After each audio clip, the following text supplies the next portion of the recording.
There's a profound psychological shift that occurs the moment you stop feeding the narcissist's need for emotional reaction.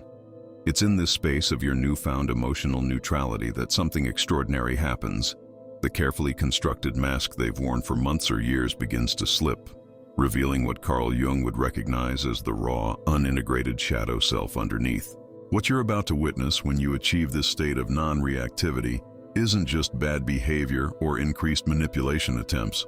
You're about to see the narcissist's true psychological landscape, stripped of all pretense, all performance, all the elaborate theater they've used to maintain their false self. If you've ever wondered what lies beneath the narcissist's charm, their rage, their manipulation, and their constant need for attention, then you need to understand what happens when you remove the one thing they depend on most: your emotional engagement. Hit that like button if you're ready to explore this psychological revelation, and make sure to subscribe and ring that notification bell, because we're going to examine the most authentic moment you'll ever witness in a relationship with a narcissist, the moment when they have no choice but to show you exactly who they really are. The key to understanding this transformation lies in grasping what Jung called the enantiodromia principle, the tendency for psychological states to flip into their opposite when taken to extremes.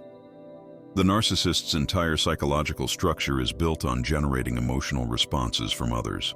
Their grandiosity, their victimhood, their charm, their cruelty, all of these are different faces of the same underlying strategy, maintaining psychological relevance through emotional impact. When you stop providing the emotional fuel that feeds this system, something remarkable happens. The system begins to collapse, and in that collapse, the true architecture of their psyche becomes visible. Your emotional reactions have been serving as what Jung would call participation mystique, a psychological fusion where your emotional state becomes entangled with theirs, creating the illusion of genuine connection or meaningful conflict. But when you step out of this emotional dance, when you achieve what I call psychological sovereignty, you create a space where their authentic self has nowhere to hide. They can no longer use your emotions as a mirror to reflect their desired self-image back to them. They can no longer use your reactions as evidence of their power, their importance, or their ability to affect others. The first thing you'll notice when you stop reacting is what I call escalation desperation. This isn't the calculated manipulation you've experienced before. This is raw, unfiltered panic at the loss of emotional supply. They'll try everything in their arsenal, but with increasing desperation and decreasing sophistication. The charm becomes more obviously artificial, like a mask that no longer fits properly. The rage becomes more childlike, less calculated. The manipulation attempts become clumsy, almost transparent in their neediness. Jung would recognize this as the ego's desperate attempt to maintain its inflated state when its primary source of inflation, your emotional engagement, has been removed. You'll see them cycling through different personas rapidly, like someone frantically trying on different masks, hoping one of them will generate the reaction they crave.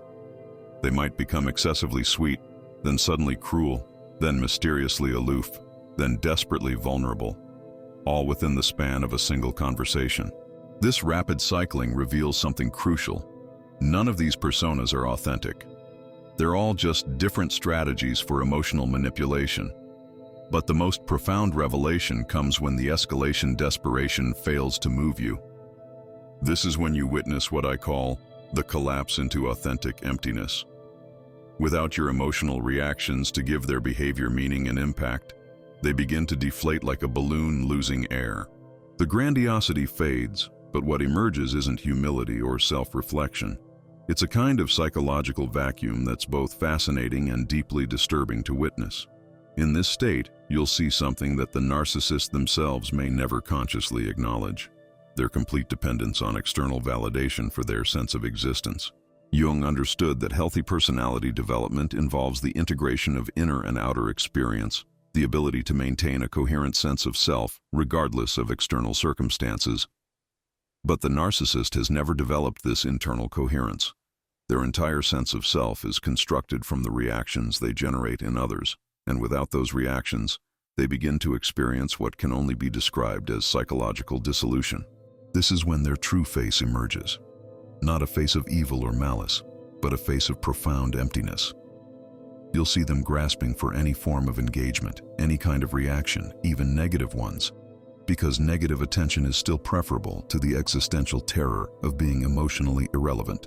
They might start conversations about nothing, create artificial crises, manufacture drama out of thin air, or suddenly become intensely interested in mundane aspects of your life they've never cared about before.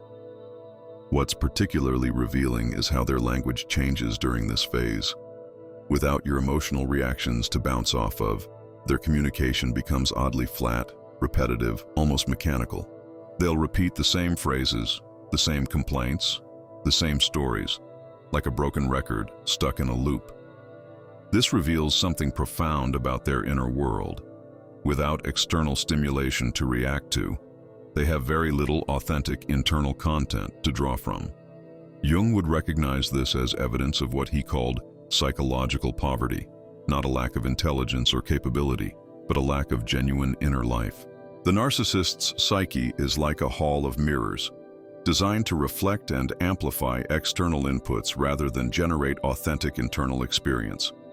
When you remove the external inputs by ceasing to react, the mirrors have nothing to reflect, and the emptiness becomes apparent. The second phase of their true face revelation involves what I call primitive attachment behaviors. As the narcissist realizes that their usual manipulation tactics aren't generating the emotional engagement they need, they often regress to much more basic, almost childlike attempts to maintain connection. They might start love-bombing you with an intensity that feels desperate rather than romantic. They might become clingy in ways that seem completely out of character for someone who previously appeared so confident and self-sufficient. This regression reveals something crucial about the narcissist's emotional development.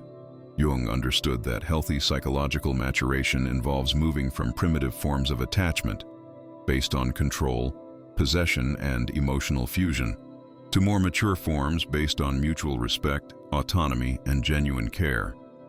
But the narcissist's emotional development appears to have been arrested at a very early stage, and when their sophisticated manipulation strategies fail, they revert to these primitive attachment patterns.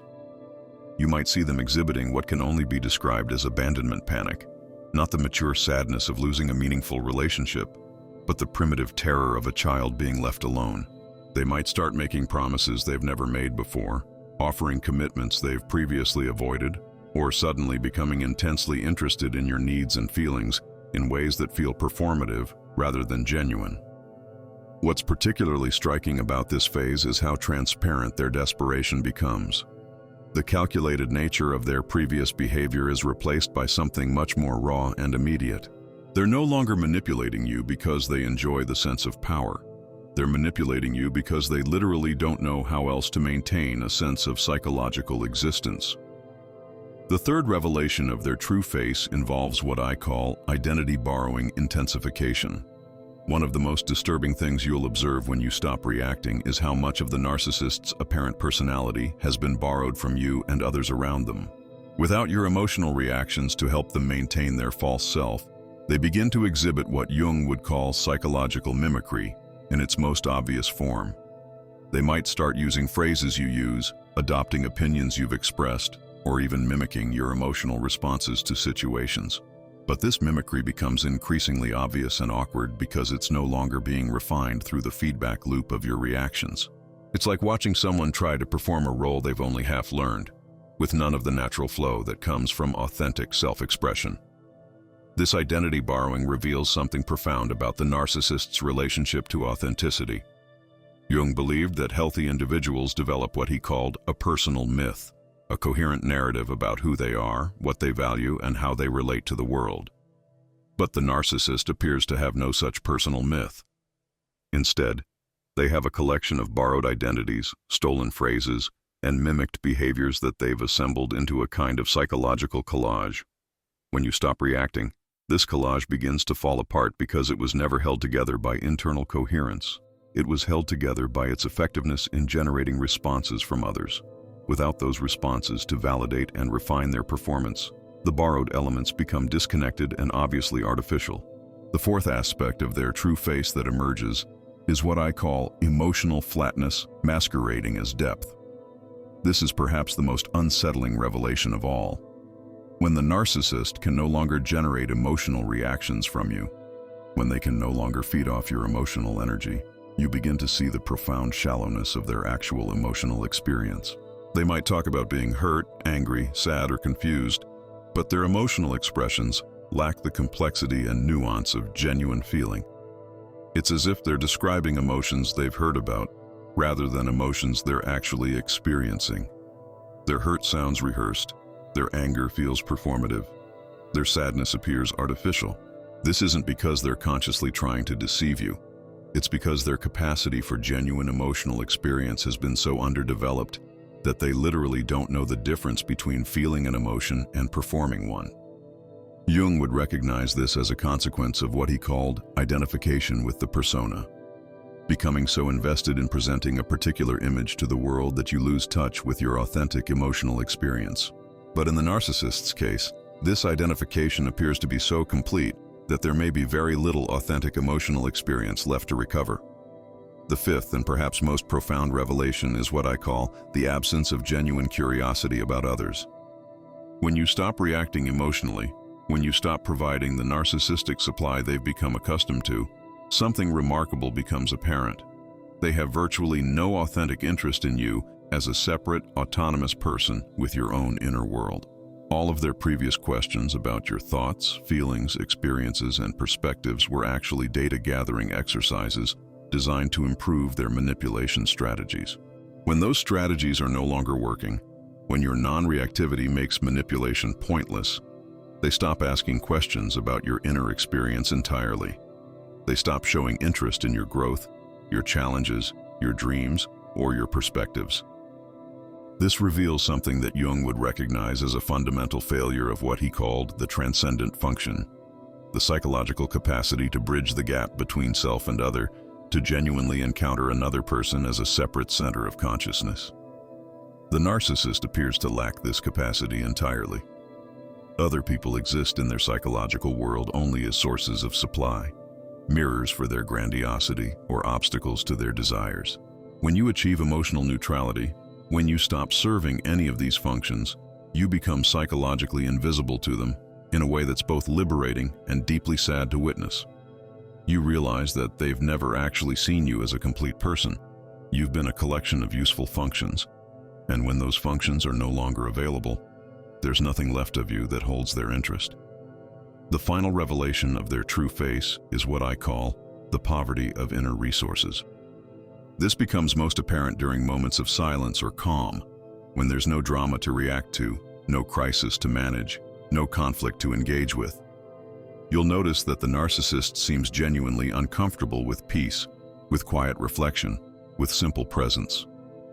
They'll create stimulation, manufacture problems, or generate artificial excitement because they appear to have no capacity for the kind of inner richness that makes solitude rewarding or peaceful moments meaningful. Jung understood that psychological health involves the ability to be alone with oneself, to find meaning and satisfaction in inner reflection, creative expression, and quiet contemplation. But the narcissist's inner world appears to be so impoverished that they require constant external stimulation to avoid confronting their own psychological emptiness. This is why your non-reactivity is so threatening to them. It creates the kind of calm, peaceful space that they cannot tolerate because it forces them to confront the absence of genuine inner life. They need your emotions, your reactions, your engagement not just for validation, but as a distraction from their own inner void. Understanding these revelations doesn't mean becoming cold or heartless. It means developing what Jung would call compassionate clarity, the ability to see others accurately without losing your capacity for genuine care. When you witness the narcissist's true face, you're not seeing evil or malice. You're seeing the profound psychological damage that occurs when authentic emotional development is arrested or corrupted. Your non-reactivity isn't cruelty, it's boundary setting. It's the natural result of refusing to participate in psychological dynamics that are harmful to both you and them. And while it may reveal the emptiness underneath their manipulative behaviors, it also creates the possibility, however remote, that they might eventually be forced to confront their own inner poverty and begin the difficult work of developing genuine selfhood. The path forward involves maintaining your emotional sovereignty while remaining open to authentic connection with people who have developed the capacity for genuine relationship. It means recognizing that true intimacy requires two complete people choosing to share their inner worlds, not one person trying to fill their emptiness by consuming another's emotional energy. Take a moment to reflect on what you've observed when you've achieved emotional neutrality with the narcissist in your life. Share in the comments which of these revelations resonated most with your experience. And don't forget to subscribe for more insights into the psychology of healthy relationships and personal sovereignty. Remember, seeing someone's true face isn't about judgment, it's about clarity.